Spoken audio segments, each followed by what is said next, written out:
ایک طرف ایران میں جاسوسوں اور حکومت کے مخالفین کے خلاف کارروائیاں ہو رہی ہیں، اور یہ خبریں تو سامنے آتی رہتی ہیں کہ ایران میں اسرائیلی جاسوسوں کو گرفتار کیا جا رہا ہے، مگر اب دوسری طرف اسرائیل میں ایران کے لیے جاسوسی کے الزام میں اسرائیلی ایئر فورس کے 2 اہلکاروں کی گرفتاری ہوئی ہے، اور اب ان پر فرد جرم بھی عائد کر دی گئی ہے۔ فرد جرم کی تفصیلات ٹائمز آف اسرائیل اور یروشلم پوسٹ کی رپورٹ کے مطابق یہ دونوں اہلکار اسرائیلی ایئر فورس میں بطور ٹیکنیشین کام کر رہے تھے اور اسرائیل کے ٹیل ناف ایئر بیس میں F-15 طیاروں کی دیکھ بھال کرتے تھے۔ ان دونوں اہلکاروں پر الزام ہے کہ انہوں نے ایران کو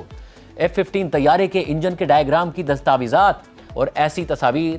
شیئر کی جن میں فلائٹ انسٹرکٹر کا چہرہ نظر آ رہا ہے۔ اس کے علاوہ بیس میں تعینات 8 دیگر اہلکاروں پر بھی شک کا اظہار کیا جا رہا ہے کہ انہیں ان دونوں گرفتار اہلکاروں کی سرگرمیوں کا علم تھا، مگر پھر بھی انہوں نے حکام کو رپورٹ نہیں کیا۔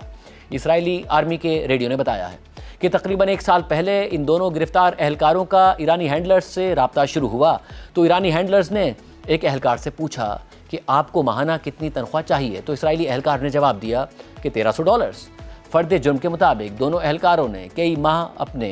ایرانی ہینڈلرز سے رابطہ جاری رکھا اور ان کی ہدایت پر مختلف کام انجام دیے اور اس کے بدلے پیسے لیے۔ ایک اہلکار نے ایرانی ہینڈلر کو اپنی فوجی تربیت سے متعلق مواد بھیجا جو فائٹر طیاروں سے متعلق تھا، ساتھ ہی ایک ملٹری بیس کے اندر کی فیسلٹیز اور علاقے کی دستاویزات بھی فراہم کی۔ ایرانی ہینڈلر ٹیکنیشین کی تربیت سے متعلق دستاویزات سے مطمئن نہیں تھا۔ اس کے بعد اسرائیلی اہلکار نے ہینڈلر کو فوجی اڈے کے کنٹرول ٹاور کی تصاویر بھیج دی جن کے پس منظر میں رن ویز اور ڈرونز نظر آ رہے تھے رپورٹ کے مطابق، مگر پھر ان تصاویر کا اسرائیلی اہلکار کو ایرانی ہینڈلر سے معاوضہ نہیں ملا۔